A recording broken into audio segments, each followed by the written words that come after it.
Upgrades.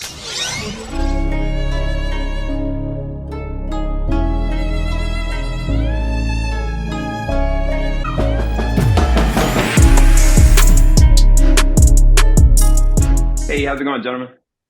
Doing very good. I'm just Hi, very nice to tired. meet you. Nice to meet you. Hey, it's nice to meet you guys. My name is Samuel Legan with JVS Media and Productions. So I'm just gonna let you guys know straight. I think that Devin and Jake are the reason why. In the first season, I was like, "Wow, this is going into a completely different direction for this generation," and I appreciate you guys as characters and your devotion to the characters. So I just want to give you guys Oh, Thank that you. shout thank you out so right quick. much. No, that's absolutely. So again, the third season has been nuts. It left off on a huge cliffhanger with the panic room, and you're like, where are we going from here? My question for you guys, the first question is when it comes to Jake and Devin, they've gone through so much tragedy. To the point, even in the beginning of the season, they've lost Mrs. Fairchild, and I kind of was like, well, what happens to them on an emotional level? Like they're continuously going through and trying to thread the needle, trying to get to Chucky, trying to get to Chucky, but trauma in and of itself it affects you like long term, and it also affects your relationships. And so the first question I kind of have for you guys, long term, if you think about Jake and Devin, if they make it through, the climax of the series, what are going to be the long term effects on kind of how they process dealing with some of these tragic events? They've lost everyone and they're continuously being desensitized with stuff. But I'm just curious, you guys Yeah. picking apart the characters a little bit. Yeah, I You think know for what? Devin, I think in the future, Devin's gonna have a lot of therapy sessions, I think. Because I think right now, at this current moment, the thing that's keeping him from like really thinking about that is Jake and Lexi and like the action of going after Chucky. I think that's keeping him focused on that and away from all the other stuff. But once like that's done or something happens where like he doesn't do that anymore, he's gonna go back to the trauma and then be like, oh God, I need to help, I need to work this out somehow. And yeah, that's a scary thought, but it is a real one, and it probably will happen if Devin was a real person. Like, You know what? For real, I mean, there's all this excitement and there's all this, there's this deadline of trying to find and kill Chucky. Or, I mean, this season we have to get information to find out where Caroline is.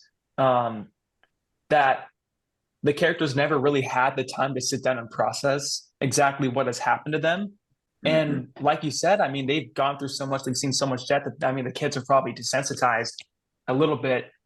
I mean, at this point, but for real, I mean, 5 years down the line, if something happens where Chucky doesn't pop up, I mean, when the characters really have some time to think about it, I don't know how well it's going to go for them. So Right. we'll see.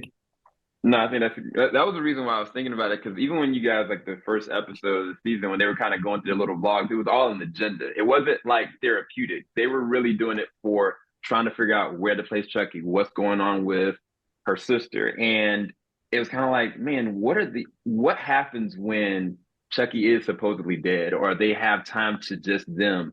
Like, how do they really truly trust? Like, how do they know somebody is not possessing someone else? And gonna be coming at them. Like, I don't think that they're ever gonna really truly feel safe. I think that they feel safe together, and you guys' chemistry is amazing. yeah. But I think that when you're dealing with trauma, I think it's gonna affect your relationships. And so I was wondering if you guys can talk towards I mean, their evolution as far as their relationships have been so many different tragic moments surrounding it. So can you guys talk towards their relationship and trying to persevere past that a little bit? I I think the one thing that's keeping the relationship, I don't think one that's making really important for them to have it is that I think they both have the same experiences, and I think they can both kind of like maybe like mend together with their trauma. I think Yeah. in a way, because I think if they were alone, then they wouldn't have anyone to fall back to, and I think they always have a fallback, which is the trio, and I think that's something that's really like lucky for them to have. But yeah, man, I don't know. It's like it's kind of tough to think about that kind of hypothetical. It's like what? I don't know. It's kind of morbid, kind of sad. Yeah. Yeah,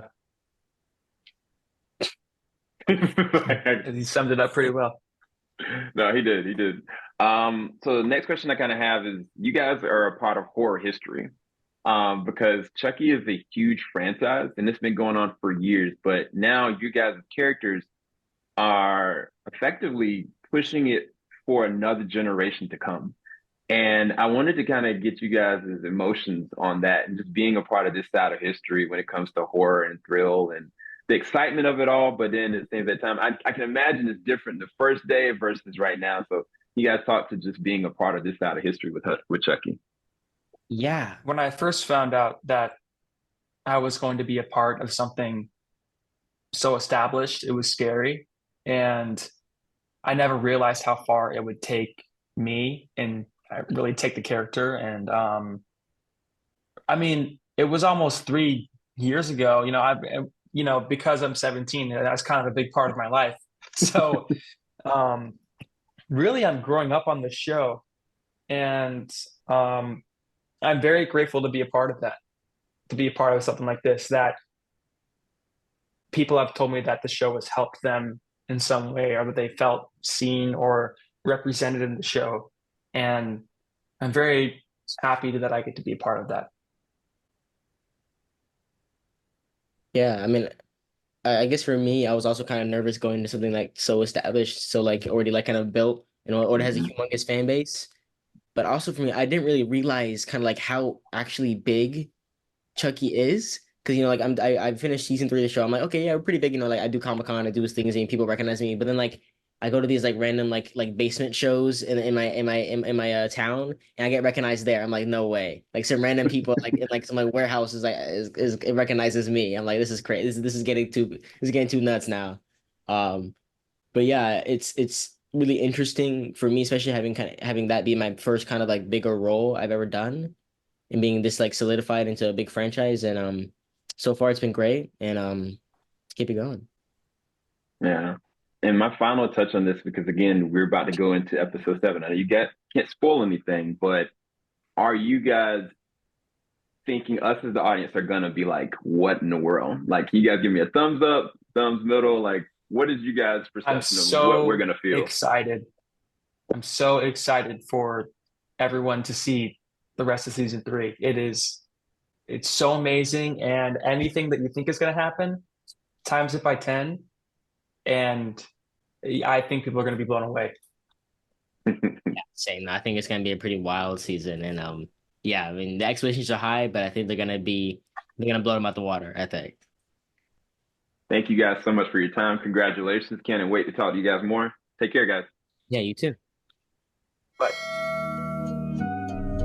Falling out the top of the I can see the skyline, 50 mile radius on my timeline. Ain't nothing on my mind.